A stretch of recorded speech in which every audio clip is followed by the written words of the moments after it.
अस्सलामुअलैकुम। तो बेटा नेक्स्ट क्वेश्चन के ऊपर मूव करते हैं। हमारे पास जो नेक्स्ट क्वेश्चन आ रहा है, क्या आ रहा है? क्वेश्चन नंबर 6, एक्सरसाइज नंबर 4.6 का बहुत इंपॉर्टेंट क्वेश्चन है। देखते हैं क्या कह रहा है। कहता है कि भाई the arithmetic mean of the two positive integral number exceed their positive geometric mean by 2 and their sum is 20, find the numbers. एक बड़े मजे का क्वेश्चन है। आप जरा क्वेश्चन को समझिए। इस क्वेश्चन में आपको दो कंडीशंस गिवन है और आपसे कहा जा रहा है आपको दो नंबर्स को फाइंड करना है। एग्जामिनर ने कंडीशन क्या दी है आपको, जरा उस कंडीशन के ऊपर पहले मूव करते हैं। एग्जामिनर कह रहे हैं the arithmetic mean of the two positive integral numbers, the arithmetic mean of the two positive integral numbers exceed their positive geometric mean by 2। यानी कि मैं क्या कह सकता हूं कि एंड आगे आपसे कह रहे हैं और उनका सम क्या है 20 के बराबर, फाइंड दी नंबर्स। तो let us assume, let us consider the two numbers are, let us consider a and b are two numbers. तो let a and a comma b are the two numbers जो हमें find करने, are the numbers जो कि हमें क्या करने हैं, फाइंड करने। देखो इस क्वेश्चन में आपको दो कंडीशंस गिवन है और आपको कहा जा रहा है नंबर्स को फाइंड करना है। तो हमने सबसे पहले कंसीडर कर लिया कि भाई ए और बी फॉर एग्जांपल वो दो नंबर्स हैं। अच्छा, अब देखो according to the question, question आपसे क्या कहता है? According to the question, question आपसे एक छोटी सी बात कह रहा है जो कि बहुत ज्यादा इंपॉर्टेंट है। क्या बात कही जा रही है, जरा उसके ऊपर मूव करेंगे। हमसे एग्जामिनर क्या कह रहा है? एग्जामिनर हमसे कहता है according to the question the arithmetic mean of the two positive integral number exceed their positive GM by 2। अब ये जो कंडीशन है, इस कंडीशन को समझो। अक्सर हमारा जो सिंध बोर्ड का बच्चा होता है वो अक्सर इंग्लिश के क्वेश्चंस में, वर्ड प्रॉब्लम बेस्ड क्वेश्चंस में कंडीशन में बहुत फंसता है। देखो कंडीशंस को बनाना सीखो। एग्जामिनर क्या कह रहे हैं? अरिथमेटिक मीन, अरिथमेटिक मीन किसका? दो नंबर्स का, यानी कि सिंगल अरिथमेटिक मीन है। आगे क्या कह रहे हैं? एक्सीड देयर, यानी कि एग्जामिनर कह रहे हैं the arithmetic mean of the two positive integral number exceed their, यानी कि इक्वल टू का सिंबल। क्यों? क्योंकि आपको एक स्टेटमेंट कंप्लीट हो गई है, आपको एक कंडीशन टाइप चीज गिवन है। क्या कह रहे हैं? Arithmetic mean of the two positive integral number exceed their positive GM by 2।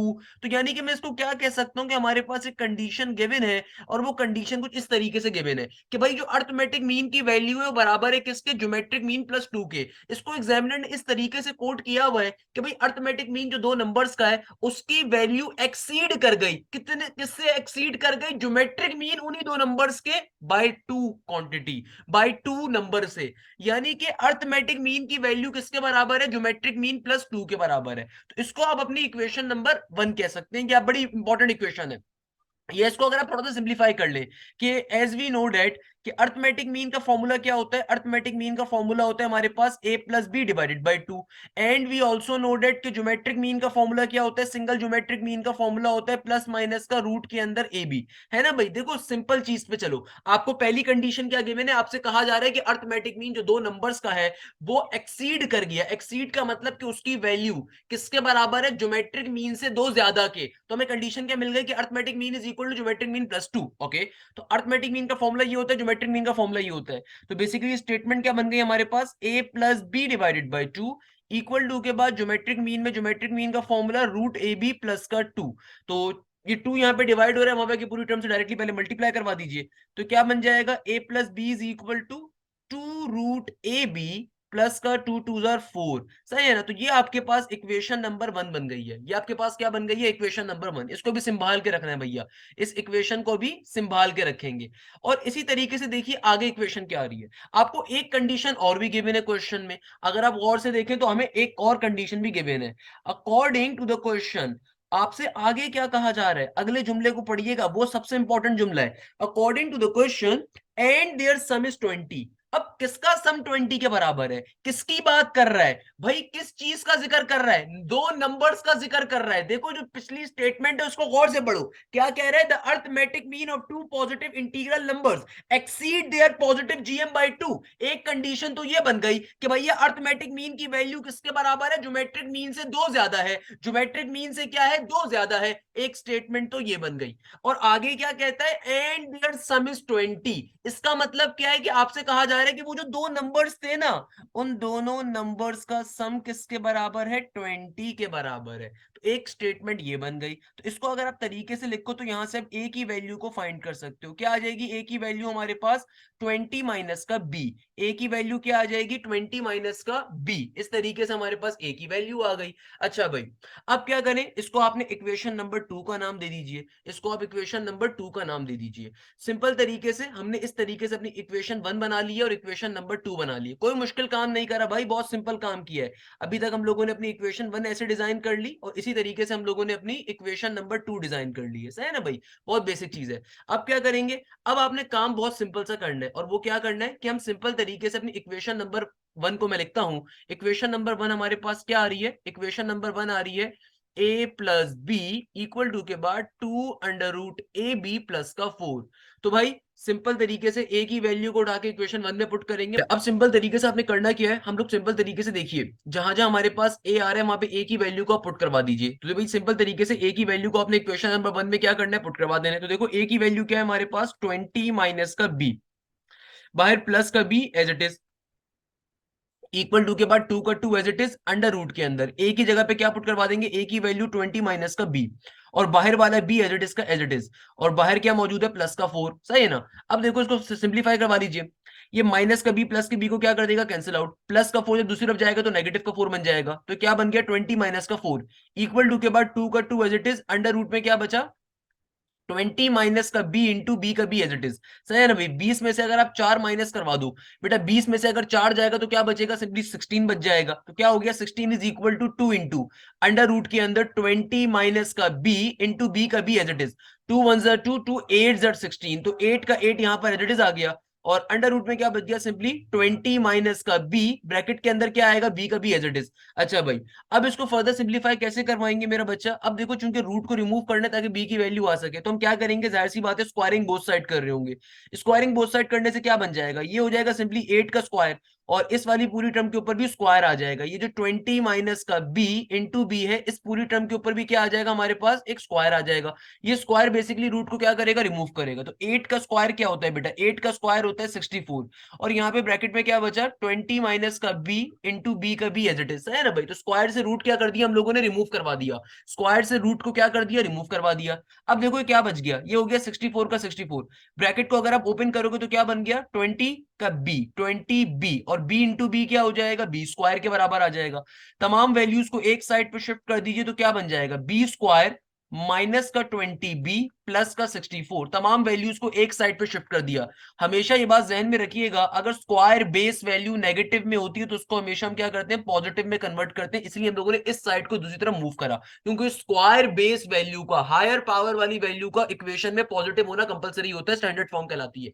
अच्छा भाई, अब देखो हमारे पास फाइनली यहाँ पे क्वाड्रेटिक इक्वेशन बन गई है। तो आप क्या कर सकते हो, इसको सिंप्लीफाई करवाओगे। कैसे सिंप्लीफाई करवाओगे, सिंपली मिडिल टर्म ब्रेक करवा दीजिए। मिडिल टर्म ब्रेक करना आई होप सबको आता है, और मुझे देखो कैसे मिडिल टर्म ब्रेक करूंगा, डायरेक्टली भी कर सकते हो, और फर्स्ट टर्म को लास्ट टर्म से अगर मल्टीप्लाई करूं, 64 आ रहा है, 64 के क्या क्या फैक्टर हो सकते हैं, आई गेस 16 और 4, बीच के नंबर को वेरीफाई कर रहे हैं ना भाई। 64 बन रहे हैं, तो 64 को अगर दो नंबर्स में ब्रेक करते हो तो कैसे करोगे, जाहिर सी बात है 16 और 4 के नंबर्स के ऊपर बीच की वैल्यू -20 भी प्रूव हो जाएगी। बहुत बेसिक चीज है, बहुत दफा आपको समझा चुका हूं। अब देखो क्या बन जाएगा, बी स्क्वायर का बी स्क्वायर माइनस का 16b माइनस का 4b प्लस का 64 equal to 0 as it is. First two terms में क्या चीज कॉमन आ रही है, b की वैल्यू कॉमन आ रही है, तो ब्रैकेट में क्या बचेगा, b माइनस का 16। लास्ट टू टर्म्स में क्या चीज कॉमन आ रही है, माइनस का 4, तो ब्रैकेट में क्या बचेगा, सिंपली अगेन नेगेटिव का 4 जब कॉमन लूंगा तो 64 के टेबल में 4 कहां पे आता है, 16 पे आता है, तो ब्रैकेट में क्या बचेगा, नेगेटिव का 16। अब देखो आपके पास दो फैक्टर्स आ गए, एक फैक्टर आ गया b माइनस का 16 और दूसरा क्या आ गया, b माइनस का 4 इक्वल टू 0।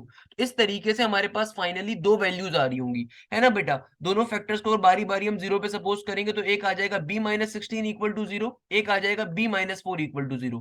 तो यहां से हमारे पास दो वैल्यूज आ जाएंगी, एक आ जाएगी b की वैल्यू पॉजिटिव का 16 और एक b की वैल्यू क्या आ जाएगी, पॉजिटिव का 4। तो हमने सिंपली क्वाड्रेटिक इक्वेशन को जब सिंप्लीफाई किया तो हमारे पास b की दो वैल्यूज आ गई, एक आ गई पॉजिटिव का 16 और एक क्या आ जाएगी, पॉजिटिव का 4। इन दोनों वैल्यूज को उठा के अब इक्वेशन नंबर 2 में आप पुट करोगे, आपके पास एक ही फाइनली दोनों वैल्यूज आ जाएंगी। देखो बहुत सिंपल सी चीज है, चैप्टर नंबर 1 2 3 4 पढ़ चुके हैं तकरीबन, तो हमें ये बात बहुत अच्छे से आइडिया है कि यार आपने इस चीजों को मुश्किल काम नहीं करना, आपने बहुत बेसिक वे में इसको लेके चलना है भाई। बेसिक मैथ्स है, बच्चों वाली मैथ्स है, क्लास 4 क्लास 5 वाली। आपको बी की दोनों वैल्यूज मिल गए, इनको उठा के पुट कर देंगे इक्वेशन नंबर ए के अंदर, 1 के अंदर कह लो। तो भाई क्या कैसे पुट करेंगे, now putting, now now putting, पहले देखो b की वैल्यू कौन सी आ रही है, 16। Now putting b is equal to 16 in equation number 2, equation number 2 में पुट कर रहे हैं। अच्छा हो सकता है आप बोलो सर इक्वेशन 1 में क्यों नहीं पुट कर रहे, तो देखो दोनों में पुट करके आंसर आ सकता है, मगर हमेशा आसान इक्वेशन में पुट किया जाता है। तो आसान इक्वेशन कौन सी है? इक्वेशन 2, इसलिए इक्वेशन 1 में नहीं पुट कर रहे, वरना 1 से भी आंसर आ सकता है। अच्छा भाई, तो इक्वेशन नंबर 2 हमारे पास क्या थी? ये है a is equal to 20 minus का b, तो b की वैल्यू 16 पुट कर दीजिए, तो क्या बन जाएगा? 20 माइनस का b की वैल्यू 16 पुट करी, तो 20 में से अगर 16 निकालोगे तो a की वैल्यू क्या आ जाएगी? 4 के बराबर। a की वैल्यू किसके बराबर आ जाएगी? 4 के बराबर। इसी तरीके से आप पुट कर दीजिए, now putting b is equal to 4। अब की बारी में b की वैल्यू 4 को पुट कर दीजिए किसके अंदर? इक्वेशन नंबर 2 में। तो क्या बन जाएगा भैया? ये हो जाएगा a is equal to 20 minus का b की वैल्यू अब की बारी में 4 डाल दी, तो a की वैल्यू क्या आ जाएगी? 20 में से 4 गए 16 के बराबर। इस तरीके से आपकी दोनों a की वैल्यूज आ गई। तो लास्ट में आप फाइनली रिजल्ट प्लॉट कर दोगे। लास्ट में क्या लिख दोगे? रिजल्ट। रिजल्ट लिखना कंपलसरी होता है, रिजल्ट लिखना सबसे ज्यादा जरूरी होता है, उसमें कभी गड़बड़ नहीं करनी आप लोगों ने, खुदारा। रिजल्ट कैसे लिखोगे? hence the required value of a comma b are, तो आपके पास hence the required numbers are। तो भाई एक आंसर क्या आया देखो, जब मैंने a की वैल्यू 16 रखी, सॉरी b की वैल्यू 16 रखने पे a की वैल्यू क्या मिली? 4 मिली। b की वैल्यू 16 रखने पे a की वैल्यू क्या मिली? 4। तो इनका आपस में सेट बन गया। क्या लिख सकता हूं? a कॉमा b की वैल्यू 4 कॉमा 16। हमेशा हम अल्फाबेटिकल ऑर्डर को फॉलो करते हैं, अल्फाबेटिकल ऑर्डर में a पहले है तो a की वैल्यू पहले, b की वैल्यू बाद में। और करके दूसरे दो नंबर्स क्या हो सकते हैं? b की वैल्यू 4 रखने पे a की वैल्यू क्या मिली? 16 मिली। या हमारे पास ये हो सकता है भाई a की वैल्यू 16 कॉमा b की वैल्यू 4। तो हमारे ये दो नंबर्स थे, तो इनको लास्ट में तरीके से आपने प्लॉट भी कर देना है। तरीके से क्या कर देना है बेटा? प्लॉट भी कर देना है। इस तरीके से हमारा क्वेश्चन क्या हो गया? फाइनली सॉल्व हो गया। मुझे बताओ भैया इसमें क्या प्रॉब्लम थी? बहुत सिंपल सी बात थी, इजीली हम लोगों ने क्वेश्चन क्या कर लिया भैया? सॉल्व कर लिया। नेक्स्ट क्वेश्चन के ऊपर मूव करेंगे, क्वेश्चन नंबर 7, आज की क्लास का last question, one of the most important question. क्या कहता है एग्जामिनर कह रहा है the arithmetic mean between the two numbers is 5 and their positive geometric mean is 4, find the numbers. बिल्कुल लास्ट क्वेश्चन जैसा कॉन्सेप्ट आ रहा है, ऑल्दो ये क्वेश्चन खुद से करना चाहिए अब आपको। मैं रिक्वेस्ट करूंगा तमाम स्टूडेंट से, बेटा वीडियो को स्टॉप करो, खुद से सॉल्व करो, बिल्कुल लास्ट क्वेश्चन जैसा क्वेश्चन आ रहा है। कहता है कि भैया arithmetic mean between two number is 5, यानी कि दो नंबर्स के दरमियान अरिथमेटिक मीन की वैल्यू क्या दे दी एग्जामिनर ने? 5 के बराबर। और कहता है दो नंबर्स के दरमियान, उन्हीं दो नंबर्स के दरमियान जो ज्योमेट्रिक मीन की वैल्यू गिवन है वो क्या गिवन है? 4 के बराबर। कहता है नंबर्स बताओ। बहुत बेसिक क्वेश्चन, लिटरली बहुत मजे का क्वेश्चन है।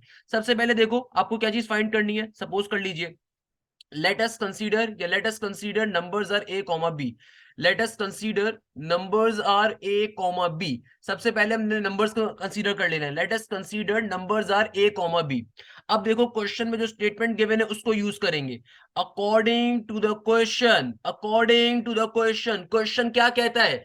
क्वेश्चन कह रहा है आपसे कि अरिथमेटिक मीन की वैल्यू किसके बराबर है? 5 के बराबर है। अरिथमेटिक मीन की वैल्यू किसके बराबर है? 5 के बराबर है। अरिथमेटिक मीन का मतलब क्या है? कि भाई दो नंबर्स के दरमियान जो अरिथमेटिक मीन है उसकी वैल्यू 5 के बराबर है। हमें मालूम है कि अरिथमेटिक मीन का ओरिजिनली फॉर्मूला क्या होता है? a plus B divided by 2। क्या होता है? a plus B divided by 2। तो इसको अगर फॉर्मूले की जगह पे पुट कर दो तो क्या बन जाएगा? ये बन जाएगा a plus B divided by 2 is equal to 5।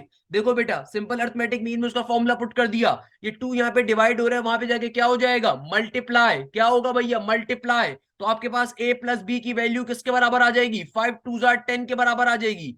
किसके बराबर आ जाएगी? 5 2 10 के बराबर। तो इसको आप अपनी इक्वेशन नंबर 1 कंसीडर कर लेंगे। क्या कंसीडर करेंगे भैया? Equation number 1। इस तरीके से हमें क्या मिल गई? इक्वेशन नंबर 1 मिल गई। इसी तरीके से क्वेश्चन में एक और स्टेटमेंट भी है। क्या स्टेटमेंट है? According to the question question एक बात और कर रहा है आपसे, और वो करता है कि भैया तुम्हारे पास ज्योमेट्रिक मीन बराबर है किसके? 4 के। क्या कहता है क्वेश्चन कहता है कि भाई तुम्हारे पास ज्योमेट्रिक मीन बराबर है 4 के। But as we know that कि ज्योमेट्रिक मीन का अपना भी एक फॉर्मूला होता है। क्या फॉर्मूला होता है ज्योमेट्रिक मीन का? प्लस माइनस का रूट के अंदर ए बी, है ना भाई? प्लस माइनस का रूट के अंदर ए बी। तो इस ज्योमेट्रिक मीन की जगह पे उसका फॉर्मूला यूज कर दीजिए, तो क्या बन जाएगा? प्लस माइनस रूट के अंदर A B is equal to 4। क्या बन जाएगा? प्लस माइनस रूट के अंदर A B is equal to 4। अगर इसको आप थोड़ा सा सिंप्लीफाई करवा लें, कैसे सिंप्लीफाई करवा लें भैया? सिंपल तरीके से अगर आप स्क्वायरिंग बोथ साइड कर दें, अगर आप सिंपली स्क्वायरिंग बोथ साइड कर दें तो बेसिकली क्या हो जाएगा? Simple A B is equal to, सही है। अगर आप स्क्वायरिंग बोथ साइड करेंगे तो उससे फायदा क्या होगा मैं वो भी दिखा देता हूं कि भाई सिंपल रूट ए बी के ऊपर भी स्क्वायर लिया जाएगा, सिंपल 4 पे भी स्क्वायर आएगा। ये स्क्वायर रूट ए बी को क्या कर देगा? रूट को कैंसिल आउट कर देगा। तो आपके पास यहां से एक और इक्वेशन बन जाएगी कि ए बी की वैल्यू किसके बराबर आ जाएगी? 4 का स्क्वायर इज 16। ए बी की वैल्यू किसके बराबर आ जाएगी? 16 के। तो यहां से आपको दूसरी इक्वेशन मिल गई। यहां से आपको क्या मिल गई मेरा बेटा? दूसरी इक्वेशन मिल गई। अब किस तरीके से सिंप्लीफाई करोगे? बहुत सिंपल है यार, अब तो सॉल्व करना। सिंपली आप देखो फ्रॉम इक्वेशन 1, सिंपल तरीके से अगर आप और से देखें तो मैं क्या कह सकता हूं? फ्रॉम इक्वेशन नंबर 1 आप यहां से a की वैल्यू को निकाल लीजिए। a की वैल्यू क्या आ जाएगी? यहां से 10 माइनस का b। a की वैल्यू क्या आ जाएगी आपके पास? 10 माइनस का b। इसको बेशक इक्वेशन अल्फा कह दो। इस वैल्यू को उठा के इक्वेशन 2 में पुट करवा देंगे तो क्या बन जाएगा? Putting putting a is equal to 10 minus का b इन इक्वेशन नंबर 2। इससे फायदा क्या होगा? इससे फायदा ये होगा आपको b की वैल्यू मिल जाएगी। तो a की वैल्यू 10 माइनस का b किस में प्लॉट करवा रहे हैं? इक्वेशन 2 के अंदर। तो भैया a की वैल्यू 10 माइनस का b हम किस में पुट करवा रहे हैं? बाहर वाला b एज इट इज का एज इट इज इक्वेशन 2 में, इक्वल टू 16। तो क्या बन जाएगा? देखो ये b जब ब्रैकेट ओपन होगा, ये b 10 से मल्टीप्लाई होगा तो इट विल बिकम 10b। फिर ये b से मल्टीप्लाई होगा तो क्या बन जाएगा? b स्क्वायर इक्वल टू के बाद 16 का 16 एज इट इज। तमाम वैल्यूज को अगर एक साइड पे शिफ्ट कर दें, देखो ये नेगेटिव का बी स्क्वायर है, दूसरी तरफ इस वाली तमाम वैल्यू दूसरी तरफ सेंड कर देंगे तो क्या बन जाएगा? यहाँ पे 0 is equal to B square minus का 10b प्लस का 16 एज इट इज का एज इट इज। तो इस तरीके से हमें क्वाड्रेटिक इक्वेशन मिल गई। सिंपली मिडिल टर्म को ब्रेक करोगे क्वाड्रेटिक इक्वेशन को सिंप्लीफाई करवाने के लिए। अब ये वाला काम बहुत ही आसान है, मतलब बच्चे बच्चे सॉल्व कर लेते हैं भैया, इसमें कोई मुश्किल चीज नहीं है। कि आपने सिंपली क्या करना है? क्वाड्रेटिक इक्वेशन को थोड़ा सा सिंप्लीफाई करवा लेना है। कैसे? कि भाई देखो फर्स्ट टर्म को लास्ट टर्म से मल्टीप्लाई करो, 16 बन रहा है तो 6 और 4 आई गेस बेहतरीन फैक्टर होंगे। 6 नहीं, 6 और 4 नहीं हो सकते। कौन से फैक्टर्स होंगे हमारे पास? 8 और 2, 8 2 16 बेहतरीन फैक्टर बन जाएंगे हमारे पास। आप सिंप्लीफाई कर लो सिंपल तरीके से, यहां से 16 को अंदर रखो, फैक्टर्स आपको मिल जाएंगे। तो भाई देखो कौन कौन से दो फैक्टर आ सकते हैं? 8 और 2, नेगेटिव का 8 नेगेटिव का 2। तो नेगेटिव का 8b नेगेटिव का 2b प्लस का 16 एज का एज इट इज। तो 0 इज इक्वल टू, पहली दो टर्म्स में क्या चीज कॉमन आ रही है? b कॉमन आ रहा है तो ब्रैकेट में क्या बचेगा? b माइनस का 8। लास्ट की दो टर्म से क्या कॉमन ले सकता हूं? माइनस का 2 कॉमन ले सकता हूं तो ब्रैकेट में क्या बचेगा? अगेन b माइनस का 8। तो हमारे पास दो फैक्टर्स बन जाएंगे, कौन कौन से? एक आ जाएगा b माइनस का 8 और दूसरा आ जाएगा b माइनस का 2। तो दोनों को अगर बारी बारी हम जीरो पे सपोज कर लें तो एक हो जाएगा b माइनस 8 इक्वल टू 0, दूसरा हो जाएगा b माइनस 2 इक्वल टू 0। तो हमारे पास यहाँ से b की एक वैल्यू आ जाएगी पॉजिटिव 8 के बराबर और यहाँ से b की दूसरी वैल्यू क्या आ जाएगी? पॉजिटिव 2 के बराबर। इस तरीके से हमें फाइनली b की दोनों वैल्यूज अचीव हो जाएंगी। एक b की वैल्यू हमें क्या मिल जाएगी? एक b की वैल्यू हमें अचीव हो जाएगी पॉजिटिव 8, दूसरी मिल जाएगी पॉजिटिव 2। इस तरीके से फाइनली हमारे पास क्या हो जाएगा? b की दोनों वैल्यूज अचीव हो जाएंगी। इन b की दोनों वैल्यूज को आप उठा के इधर इक्वेशन 1 इधर इक्वेशन 2 किसी में भी प्लॉट कर सकते हैं, आपके पास आंसर आ जाएगा। तो भाई देखो इक्वेशन नंबर 1 की सिंप्लीफाइड फॉर्म ये वाली थी, इस पे पुट कर दो, नहीं तो डायरेक्टली इस पे पुट कर दो, बात एक ही है। आपके पास फाइनली अब एक ही आंसर आ जाएंगे। देखो बेसिक वे में सॉल्व किया, इसमें क्या मुश्किल बात थी मेरा बेटा? इससे ज्यादा मुश्किल क्वेश्चंस तो आप लोग चैप्टर 1 चैप्टर 2 चैप्टर 4 में देख चुके हो। ये तो बहुत इजी इजी इजी क्वेश्चन है, कंडीशन गिवन है, सिंप्लीफाई करवाना है भैया। तो अब देखो बारी बारी इन बी की वैल्यूज को इक्वेशन अल्फा में पुट करवा दीजिए। क्या लिखूंगा? पुटिंग पुटिंग सिंपल तरीके से आप क्या लिखेंगे मेरा बच्चा? Putting putting b is equal to 8 in equation number alpha. तो भाई इक्वेशन अल्फा क्या कह रही है? a is equal to 10 minus का b। तो b की जगह पे 8 आ गया तो a की वैल्यू क्या आ जाएगी? 10 में से अगर 8 गए 2 के बराबर, 10 में से अगर 8 निकालोगे तो क्या आ जाएगी भैया? 2 के बराबर। इसी तरीके से आप क्या पुट करवा देंगे? Putting putting b is equal to 2 in equation number alpha. तो क्या बन जाएगा? a is equal to 10 minus का b की वैल्यू क्या हो गई? 2। तो a की वैल्यू क्या आ जाएगी आपकी बारी में? 8 के बराबर। दूसरी वैल्यू क्या आ गई आपके पास? 8 के बराबर। इस तरीके से फाइनली लास्ट में आप क्या लिख दोगे? रिजल्ट। देखो रिजल्ट लिखना बहुत जरूरी होता है, ये आपको कोई और टीचर नहीं बताएगा, सही है ना? ये बात आपको कोई नल्ला टीचर नहीं बताएगा, नॉर्मल टीचर नहीं बताएगा। देखो जितने भी वर्ड प्रॉब्लम बेस्ड क्वेश्चंस होते हैं मैथ्स में, उन सबके लास्ट में रिजल्ट लाजमी लिखा जाता है। इसके एक नंबर होता है भैया, पूरा एक नंबर। और लिखना कुछ भी मुश्किल काम नहीं है, बेसिक इंग्लिश में लिखो। अगर तुम 10वीं जमात की इंग्लिश भी फेल है, कोई मसले की बात नहीं है, बेसिक अल्फाज में इंग्लिश के अंदर लिखना है आपने। कैसे लिखोगे? क्या लिखोगे भाई? सिंपल लिखोगे, hence the required two numbers are. Hence the required two numbers are, कौन कौन से नंबर्स आपको मिले, देखो बी की वैल्यू 8 रखने पे ए की वैल्यू क्या मिली, 2 मिली, तो इनका आपस में सेट बन गया 2,8।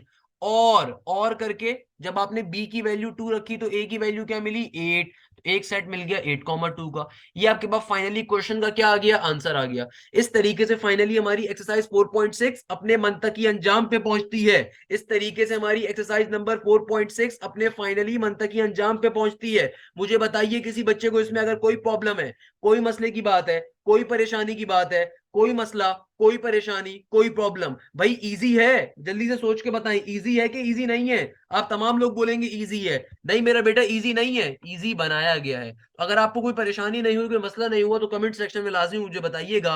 अपने दोस्तों से, अपने जानने वालों से लाजमी शेयर करिएगा, उन्हें भी बताइएगा कि भाई आराम से आप लोग तैयारी कर सकते हैं इजीली। तो खुदारा इस चीज को सॉल्व भी करिएगा, इनकी प्रैक्टिस करिएगा। आप लोगों के लिए एक एक चीज आपको करवाई है कि आप उसको इजीली समझ सकें, इजीली देख सकें, कोई मुश्किल चीज नहीं है इसके अंदर। तो खुद भी देखना है, अपने कोचिंग के, कॉलेज के दोस्तों से भी शेयर करना है। तो यहीं पे इस क्लास का इख्तिताम करूंगा, इस उम्मीद के साथ कि आप जाएं जैसे खैरियत से होंगे इंशाल्लाह।